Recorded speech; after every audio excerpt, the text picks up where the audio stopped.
Hey, remember World War II? Yeah, me too. World War II took place in the world. Amazing, I know. Basically, there were two groups of countries that hated each other. They were called the Allies and the Axis powers. The Allies were the good guys. This guy is Adolf Hitler. Remember him? Yep, I thought so.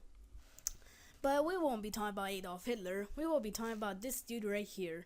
This dude is Field Marshal Bernard Law Montgomery. His nickname is Monty. He's a pretty cool guy if you get to know him on weekends. But besides that, I'm here to talk about why he is a hero. Monty got his big time to shine when the Battle of El Alamein came, and he is known as the hero of El Alamein. If you don't know what the Battle of El Alamein is, then good job. Now, the Battle of El Alamein was pretty significant for the war against the Axis powers. El Alamein is this place in Egypt that held one of the largest tank battles in history, but we are not here to talk about the battle. We are here to talk about the man, the legend, Bernard Montgomery. Now, Monty was very respected by his soldiers, but the other generals and politicians begged to differ. Monty was a great military thinker and could simplify complex issues to an easy to understand way. He was also very confident in himself and had a strong sense of self-belief, which made him a great leader, but also made him very argumental. He demanded the best from his soldiers, the best training, the best performance. If soldiers did not reach his standard, they would be replaced with more qualifying soldiers.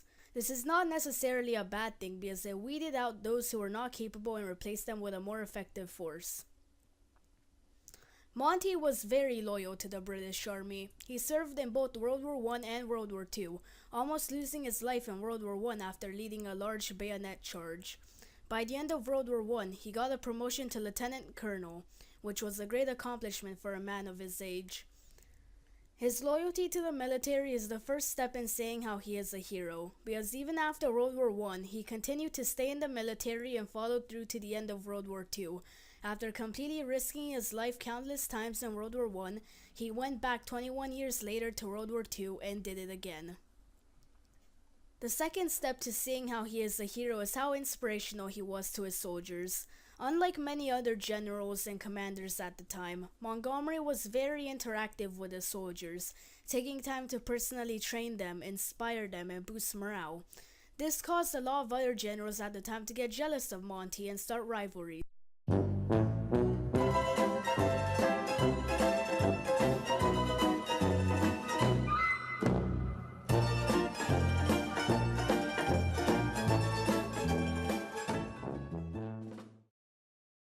While on the subject of El Alamein, that's where Monty got his time to shine.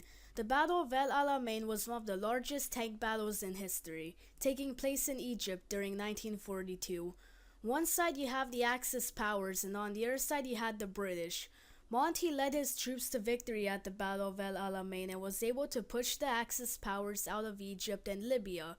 With his leadership, bravery, resourcefulness, his ability to figure out complex issues, and make simplistic but effective plans. Most importantly, he won the Battle of El Alamein because of his men. He was merely a leader that led them to victory, and that's what made him stand out from most of the other generals at the time. Instead of taking the credit for coming up with the plan and going through with it, he would give his credit to the soldiers because they were the ones who executed the plan and put their life on the line. Monty is considered the hero of El Alamein because without him, the Axis powers most likely would have taken El Alamein and moved on to take control of Cairo in Egypt and the Suez Canal, as well as the oil fields in the Middle East, giving them a large supply of oil. If Monty hadn't come in to lead the troops to victory in El Alamein, then the Axis powers surely would have gotten the upper hand with their newfound land in North Africa and large supplies of oil at their disposal.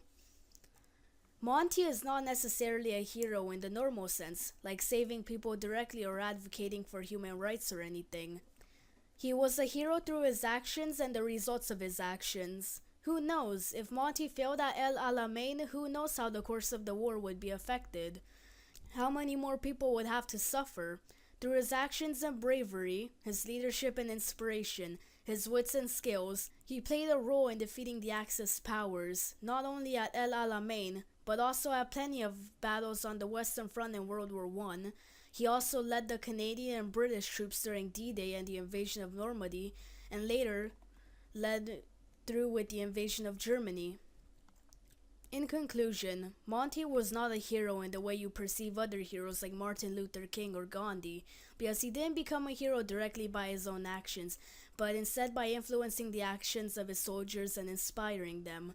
He became a hero through his knowledge and leadership, bravery and loyalty, and most importantly, he became a hero by leading his men and putting them before himself.